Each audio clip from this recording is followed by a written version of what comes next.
Hello दोस्तों, स्वागत है आप सभी का एक और नए वीडियो में। आज की वीडियो में हम बात करने वाले हैं कि जैसे बहुत से बच्चों का सवाल होता है कि सर हम कोचिंग नहीं करते हैं या फिर हम बिना कोचिंग के यूपीएससी की तैयारी करना चाहते हैं। हम बिना कोचिंग किए आईएएस या आईपीएस मतलब बनना चाहते हैं, मेरा ड्रीम है। तो मैं कैसे पढ़ूँ, क्या करूँ, मुझे कोचिंग करना चाहिए कि नहीं करना चाहिए, इससे क्या फ़ायदा होगा क्या नहीं होगा। बहुत सारे सवाल आते हैं कमेंट्स में, मैंने देखा है। तो आज उस सवालों का मैं एक ही वीडियो में आपको जवाब दूंगा कि आपको कोचिंग करना चाहिए या नहीं करना चाहिए, या फिर कोचिंग कितना ज़रूरी है आपके लिए। तो चलिए शुरू करते हैं। इसमें देखिए, मेरा टॉपिक है कि क्या आईएएस यानी यूपीएससी की परीक्षा के लिए कोचिंग ज़रूरी है। तो इसका देखिए जवाब येस में भी हो सकता है और नो में भी हो सकता है। ठीक, हम यहाँ जानने की कोशिश करेंगे कि किसके लिए यस इम्पॉर्टेंट है और किसके लिए नो इम्पॉर्टेंट है। सबसे पहले बात करते हैं यस की, यानी हम बात करते हैं कि आपके बेनिफिट्स। ठीक है, कि कोचिंग करने से आपको क्या क्या बेनिफिट मिलने वाले हैं। हम किसी भी अच्छे कोचिंग की अगर बात करते हैं तो वहाँ पर आप एडमिशन करवाने जाते हैं तो आपको कम से कम 1 से लेकर के 2 साल दिए जाते हैं कोर्स कंप्लीट करने के लिए। ठीक है, वो लोग बोलते हैं कि 1 से लेकर 2 साल के अंदर हम आपका कोर्स कंप्लीट कराएंगे। मतलब कहने का मतलब कुछ लोग बोलते हैं 12 मंथ, कुछ लोग 14, कुछ लोग 16। ये कोचिंग के डिपेंड करता है कि कितने मंथ में आपके कोर्स को कंप्लीट करवा रहे हैं।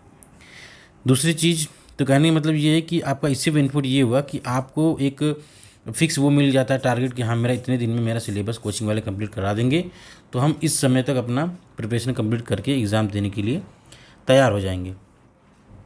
दूसरा बेनिफिट ये आता है, जैसे अब ये हो गया आपका कि टाइमिंग के लिए, और दूसरा होता है बुक्स वगैरह।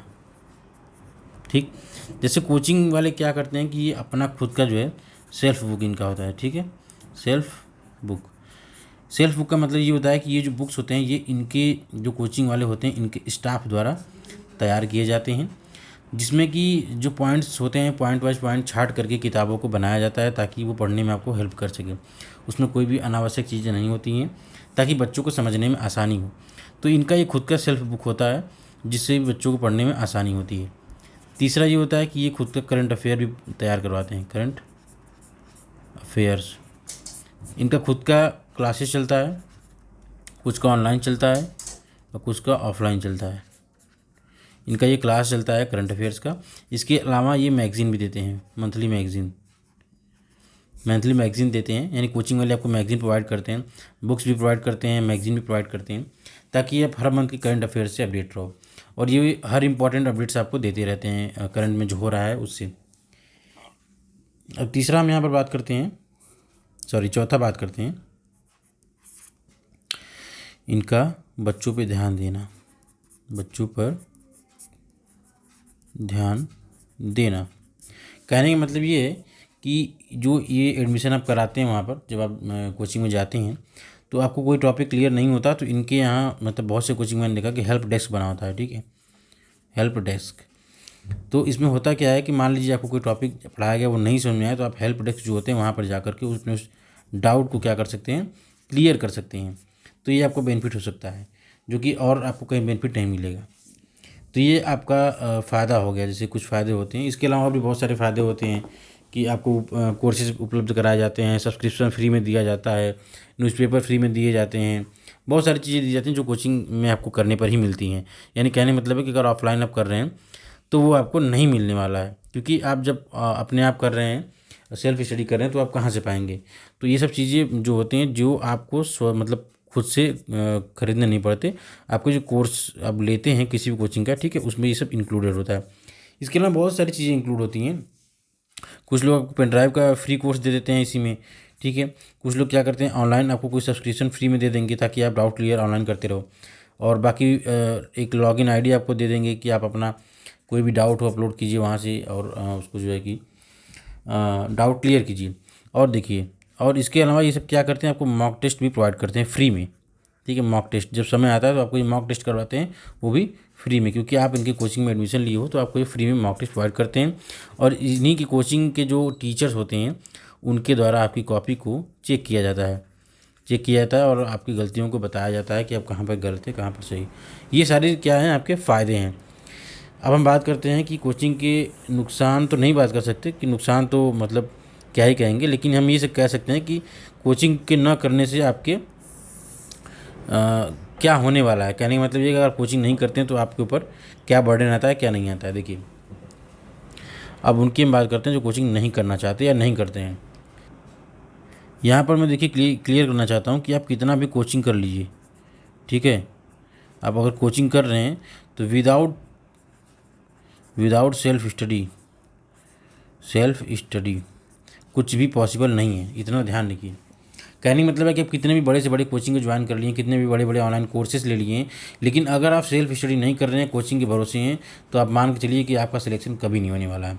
भले ही वो कोचिंग आपको A to Z material provide करता हो, करंट अफेयर से लेकर, कोर्सेज से लेकर, शॉर्ट नोट से लेकर, हर चीज़ आपको प्रोवाइड कर रहा है, मैगजीन दे रहा है, लेकिन अगर आप सेल्फ स्टडी नहीं कर रहे हैं तो आप कहीं से भी सक्सेस नहीं होने वाले। इसकी गारंटी मैं देता हूँ कि आप नहीं होने वाले अगर आप कोचिंग के भरोसे हैं तो देखिए, मेरा सवाल आता है, मैं अपने सवाल पे आता हूँ कि मैं यहाँ पर सवाल लिखा था कि IAS यानी UPSC की परीक्षा के लिए कोचिंग ज़रूरी है। मेरा सवाल मेन ये था। मैं यहाँ ये कहना चाहूँगा कि अगर देखिए आप लाखों रुपए फ़ीस, देखिए कोई भी कोचिंग में आप जाएंगे तो कम से कम लाखों रुपए आपको जो है कोर्स देना पड़ता है, ठीक है, कोर्स का देना पड़ता है, कम से कम लाख 1.5 लाख ऐसे कोर्सेज़ के फ़ीस होते हैं, आपको देने पड़ते हैं। अगर आप सक्षम हैं, यानी लाख रुपये फ़ीस देते हैं आप, इसके अलावा आप बाहर रहते हैं, रूम का किराया, ठीक है, उसके बाद खर्च वगैरह जो भी होते हैं, आप ये सारे चीज़ आपकी फैमिली आपके लिए अफोर्ड कर सकती है, ठीक है, आपके लिए अफोर्ड कर सकती है, तो आप बेशक कोचिंग ज्वाइन कीजिए, उसका नुकसान नहीं है, ठीक है। लेकिन अगर आप कोचिंग नहीं कर रहे हैं, यानी आप इतना अफोर्ड नहीं कर रहे हैं, लाखों रुपये आपके पास नहीं है, लेकिन फिर भी आपके अंदर जुनून है, तैयारी करना चाहते हैं, तो ऐसा नहीं है कि आपको कोचिंग करने की ज़रूरत है, बिल्कुल नहीं। मैं गारंटी के साथ कह सकता हूँ कि अगर आप कोचिंग नहीं कर रहे हैं लेकिन आपकी सेल्फ स्टडी मजबूत है, ठीक है, आपकी सेल्फ स्टडी मजबूत है, अगर मैं 101% कह सकता हूँ, 101% कह सकता हूँ कि आपका सिलेक्शन होगा। अब डिपेंड करता है कि आप सेल्फ स्टडी को कैसे करते हैं, ठीक। मेरा सवाल यहीं पे आता है, देखिए मैं आता हूँ कि क्या UPSC की परीक्षा के लिए कोचिंग ज़रूरी है, तो मैं मानता हूँ कि नो, इसका जवाब ही नो है, ठीक है। मैंने यस कब लिखा था कि आपके अगर पास पैसे वगैरह हैं, ये आप एफोर्ड कर सकते हैं, ठीक है, कर सकते हैं, तो ये कोई दिक्कत नहीं, इसका नुकसान नहीं है। लेकिन अगर आप कोचिंग नहीं कर रहे हैं तो ऐसा नहीं कि इसकी बिना सिलेक्शन नहीं होगा, बिल्कुल कोचिंग जरूर नहीं है। ज़रूरी क्या है, अब मैं बताता हूँ कि ज़रूरी क्या है। सबसे पहली चीज़ होती है जो सेल्फ स्टडी के लिए, वो होता है कॉन्फिडेंस। दूसरी चीज़ क्या होती है, आपके अंदर जो आप लक्ष्य पाना चाहते हैं उसको लेकर एक जुनून होना चाहिए, ठीक है। आपके अंदर क्या होना चाहिए, जुनून। जुनून का मतलब ये है कि आप वो पाना क्यों चाहते हैं, पाना क्यों चाहते हैं, यानी आप IAS क्यों बनना चाहते हैं, IAS या IPS, ठीक है, या PCS अधिकारी, कोई भी आप क्यों बनना चाहते हैं, आपके अंदर ये होना चाहिए। यहाँ अगर देखिए आप पैसे या रुतबा के लिए मन में लेकर चल रहे हैं कि मैं IAS बन जाऊँगा तो रुतबा हो जाएगा, पैसा कमाएंगे, ऐसे वैसे ये वो, आप, मैं देखिए 99% कह सकता हूँ कि आपका सिलेक्शन नहीं होगा। मैं क्यों कह रहा हूँ, क्योंकि आप आधे से ज़्यादा समय ये जीने में बिता दोगे, पैसे और रुतबे के बारे में सोचते सोचते अपने समय को तुम बर्बाद कर दोगे। मैंने बहुत से शॉर्ट क्लिप में, रील्स में देखा है कि बहुत सारे कोचिंग वाले कहते हैं कि तुम IAS बनना चाहते हो तो अभी से जीना सीखो, IAS वाली लाइफ स्टाइल जीना सीखो, IPS वाली लाइफ स्टाइल जीना सीखो। यार देखो, ये सब ना बेवकूफ़ बनाने की बातें हैं, ठीक है। सही बताएं तुम्हें, तुम खुद से मन से सोचो कि अगर आज तुम अंबानी जैसी फीलिंग लेने लगोगे ना, तुम कभी अंबानी नहीं बन पाओगे, ठीक है। ये केवल कहावतें हैं कि उसकी तरह जीना सीखो, उसकी तरह ये करना सीखो। अरे यार, तुम पहले बन जाओगे ना तो तुमको लबासना जो है, ठीक है, लबासना ऑटोमेटिक तुमको जीना सिखा देगा, IAS की तरह, IPS की तरह। लेकिन तुम बनो तो पहले। तो ये जो कहना है कि अभी से IAS की तरह फीलिंग करो, ये करो वो करो, नहीं। मेरा ये मानना है कि आप एक साधारण व्यक्तित्व को फीलिंग कीजिए, ठीक है, साधारण व्यक्तित्व को फीलिंग कीजिए। आप एक नॉर्मल व्यक्ति बन के रहेंगे ना, तब आपके अंदर फीलिंग आए कि यार मैं तो कुछ हूँ ही नहीं। अगर आप ये इमेजिन करते हैं कि मैंने UPSC अगर क्लियर कर लिया तब मैं ये बन जाऊँगा, तब आपके अंदर ये आएगा कि हाँ यार मुझे करना है। लेकिन अगर आप पहले ही इमेजिन कर रहे हैं कि हाँ, ऐसे सोच रहे हैं कि मैं तो IAS बन जाऊँगा, मैं ये ऐसे करूँगा, मैं ऐसी गाड़ी में चलूँगा, मेरे साथ ऐसे ऐसे सुरक्षाकर्मी चलेंगे, ये वो बहुत सारी चीज़ें होती हैं, ड्रीम जो आप सोचते हैं, तो आपका यहीं से क्या होगा, ईगो चला गया, मतलब यार कि मतलब बन ही जाएंगे उस टाइप का, मतलब क्या बोलते हैं उसको, जैसे कि अति घमंड में आ गए आप, ठीक है, अति उत्साह में आ गए आप। लेकिन नहीं, आपको क्या बनना है, साधारण।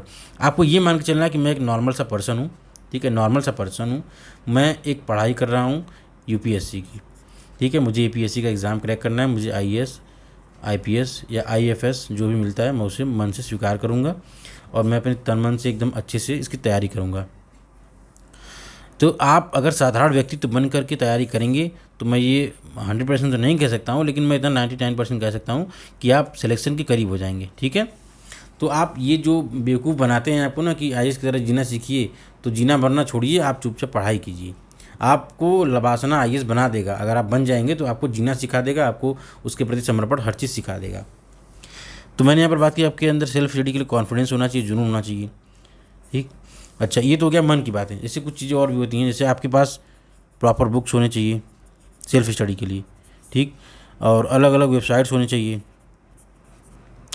और आपके इसके अलावा जैसे यूट्यूब चैनल्स होने चाहिए, यूट्यूब चैनल्स। अभी मैं बात करता हूँ डिटेल में। और इसके अलावा हम बात करते हैं जैसे आपके बुक्स हो गए, वेबसाइट्स हो गए, यूट्यूब चैनल्स हो गए, और मैगजीन्स हो गए। ये कुछ चीज़ें हैं जिसके बारे में आपको अवेयर होना ज़रूरी है। देखिए, अब मैं बात करता हूँ यहाँ बुक्स की। तो बुक्स का मतलब ये है कि आपके पास सारे एडवांस बुक होने चाहिए, जैसे एडवांस प्लस एनसीईआरटी, ये बुक्स आपके पास सेल्फ स्टडी के लिए होनी चाहिए। वेबसाइट का मतलब ये है कि मान लीजिए आप कोई भी टॉपिक पढ़ते हैं, ठीक है, कोई भी टॉपिक पढ़ते हैं और आपको नहीं समझ में आता है, तो आप उसको गूगल करके उस वेबसाइट से सर्च करके आप उसका नोट्स बना सकते हैं।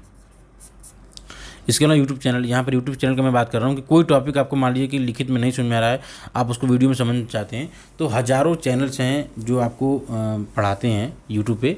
तो आप प्रॉपर टॉपिक को सर्च कीजिए, ठीक है, उस टॉपिक को सर्च कीजिए आप यूट्यूब पे। आपको जिस भी टीचर का पसंद आता है, मैं यहाँ पर देखिए किसी भी टीचर को रिकमेंड नहीं करता। मेरा ये मानना है कि आपको नॉलेज चाहे मैं दे रहा हूँ चाहे मेरा दुश्मन दे रहा हो, अगर आपको नॉलेज दे रहा है तो आप कहीं से ले लो। कहने का मतलब है कि आप किसी भी यूट्यूब चैनल पे सर्च कीजिए, यूट्यूब पे सर्च कीजिए अपना टॉपिक, आपको जहाँ से भी अच्छा लगता है, जहाँ से भी आपको समझ में आता है, आप वहाँ से उसको देखिए और उसके बाद अपना नोट्स प्रिपेयर कर लीजिए वहाँ से। उसके बाद मैगजीन्स का मतलब ये है कि आप या तो फिर न्यूज़पेपर पढ़िए डेली, या तो फिर मंथली का मैगज़ीन आता है, एक क्रॉनिकल करके आता है शायद, क्रॉनिकल, उसको आप मंथली का ले लीजिए, उसमें सब कुछ होता है। सेल्फ स्टडी के लिए ये सब इंपॉर्टेंट होता है। अब सेल्फ स्टडी के लिए सबसे बड़ी चीज़ होती है कि माहौल, ठीक है। देखिए, माहौल जैसा आपके घर में रहेगा वैसा आपको मिलेगा। कहने का मतलब ये है कि बहुत से लोग गांव से आते हैं, बहुत से लोग शहर से भी होते हैं। शहर वालों को तो फिर भी चलिए टाइम मिल जाता है, अपना कर लेते हैं सब कुछ मैनेज। गांव वालों के पास बहुत सारे काम होते हैं, जैसे घर की देख रेख करना, खेती बाड़ी उनके पास होती है, उसके बाद घर की जिम्मेदारियाँ होती हैं, बहुत सी चीज़ें होती हैं। लेकिन मैं इनसे ये कहना चाहता हूँ, चाहे घर के हों आप चाहे शहर के हों, लेकिन अगर आप 8 घंटे मिनिमम अगर आप यूपीएससी के लिए दे रहे हैं, ठीक है, ये प्रॉपर बात कर रहा हूँ, ऐसा नहीं कि 8 घंटे आप दे रहे हैं तो उसमें आप 4 घंटा पढ़ रहे हैं और 4 घंटा मटर गश्ती कर रहे हैं, ऐसा नहीं है। 8 घंटे मिनिमम आप टोटली यूपीएससी के लिए दे रहे हैं। मैं 100% कह रहा हूँ कि अगर आपने ये 8 घंटा दिया हुआ है मन से, तो ये कम से कम 2 साल में, ठीक है, 2 साल में आप अपने लक्ष्य के करीब तो पहुँच ही जाएंगे, इतना मान के चलिए मेरी। क्योंकि मैं देखिए भगवान तो नहीं हूँ कि आपको बता दूँ कि आपका सिलेक्शन हो ही जाएगा, लेकिन अगर आपने मेहनत किया हुआ है 8 घंटे 10 घंटे, मतलब ये 8 घंटे मैं कम मिनिमम बता रहा हूँ, ये आपके ऊपर डिपेंड करता है कि आप टाइम कितना निकाल पाते हो, कितना नहीं। तो अगर आप 8 घंटे डेली पढ़ते हैं तो कम से कम 2 साल अगर आपने अपने आप को देंगे तो आप सिलेक्शन के एकदम नज़दीक हो जाएंगे। देखिए, मैं अपने टॉपिक पर फिर आता हूँ कि क्या यूपीएससी के लिए कोचिंग ज़रूरी है। तो मेरा ये मानना है कि कोचिंग बिल्कुल ज़रूरी नहीं है, ठीक है, ज़रूरी नहीं है। इस बात को मैं एकदम हाईलाइट कर रहा हूँ, ठीक है, हाईलाइट कर रहा हूँ कि कोचिंग ज़रूरी नहीं है। ऐसे बहुत सारे एग्जाम्पल्स हैं जिन्होंने बिना कोचिंग के ही आपका यूपीएससी क्लियर किया है, सेल्फ स्टडी से केवल, ठीक है, सेल्फ स्टडी से। सेल्फ स्टडी बहुत मायने रखता है, इतना जान लीजिए। अगर आपके अंदर गट्स है करने की तो सेल्फ स्टडी बहुत मायने रखता है। आपके पास प्रॉपर बुक्स अवेलेबल हैं, ठीक है। आज के समय में आपके पास अगर इंटरनेट है तो आपके पास ऑल A to Z, ठीक है, ऑल मटेरियल्स उपलब्ध हैं आपके पास, ठीक है, A to Z आपके पास मटेरियल उपलब्ध है। अगर आपके पास इंटरनेट है तो आपके पास बुक ले लीजिए, आपके पास मैगजीन ले लीजिए, आप किसी वेबसाइट को चूज़ कर लीजिए, आप किसी यूट्यूब चैनल को चूज़ कर लीजिए, आप वहाँ से सारे चीज़ों को क्लियर करके आप एक प्रॉपर नोट्स बनाइए यूपीएससी का। और इस नोट से पढ़ने के बाद आप किसी भी कोई भी ऑनलाइन आप मॉक टेस्ट खरीद लीजिए, किसी भी वेबसाइट से, किसी भी चैनल से खरीद करके आप उस टेस्ट को लगाइए, ठीक है, और आप देखेंगे कि आप बहुत अच्छे स्तर पे हैं यूपीएससी के। तो मैं यही आपसे कहूँगा कि आप अगर पैसे नहीं हैं और आप ये सोच रहे हैं कि मैं बिना कोचिंग का नहीं हो पाऊँगा, तब गलत है। बिना कोचिंग का भी हो सकते हैं और 100% हो सकते हैं, बस आपको अपने आप को टाइम देना है, ठीक है, 8 आवर्स। इस बात को ध्यान रखिएगा, मैं बार बार फोर्स कर रहा हूँ, 8 आवर्स ये मिनिमम है, 8 आवर्स दीजिए ही दीजिए। अगर आप सेल्फ स्टडी कर रहे हैं तो कम से कम, बाद में आप बढ़ाइएगा वो अलग चीज़ है, लेकिन 8 आवर्स आप दीजिए। तो मैं लास्ट में फिर इस बात पर जोर दे रहा हूँ कि आपके लिए कोचिंग ज़रूरी नहीं है। मैं खुद भी कोचिंग नहीं करता हूँ, लेकिन मैं फिर भी अच्छा स्कोर करता हूँ। मेरा सिलेक्शन नहीं हुआ है वो अलग बात है, लेकिन मैं एग्ज़ाम दिया हूँ तो मुझे एक्सपीरियंस है। ठीक है, मैं आपको बरला नहीं रहा हूँ, मुझे एक्सपीरियंस है कि हाँ आप तैयारी कर सकते हैं, कहाँ तक जा सकते हैं। हो सकता है कि आप आज मैं आपको ये चीज़ें बता रहा हूँ, आप मेरी बातें मान करके आपका सिलेक्शन हो जाए और मैं पढ़ाता ही रह जाऊँ, कोई बड़ी बात नहीं है इसमें। ऐसा हमेशा हुआ है कि गुरु से चेले आगे निकल गए, इसमें कोई गलत राय नहीं है भाई। सबका अपना अपना गट्स होता है, सबका अपना अपना एक मोटिव होता है किसी भी एग्ज़ाम को क्रैक करने का, तो उसमें कोई बड़ी बात नहीं है। तो अगर आप सेल्फ स्टडी कर रहे हैं तो आप प्रॉपर अपने आप को टाइम दीजिए, बुक्स खरीदिए। मैंने बुक्स का भी एक लिस्ट बनाया हुआ है, आप मेरे यूट्यूब चैनल पे जा करके देख सकते हैं कि आपको कौन कौन सी बुक लेनी है। और मैं आने वाली वीडियो में बताने वाला हूँ आपको कि एनसीईआरटी की कौन कौन सी किताब पढ़नी है, तो हो सकता है अगली वीडियो में उसी की बनाऊँ। तो आज के लिए बच्चों इतना ही। अगर वीडियो पसंद आए तो एक लाइक कर दीजिएगा। कोई भी बात हो आपके मन में तो कमेंट करके हमसे पूछ लीजिएगा। मिलेंगे अगले वीडियो में, तब तक के लिए धन्यवाद।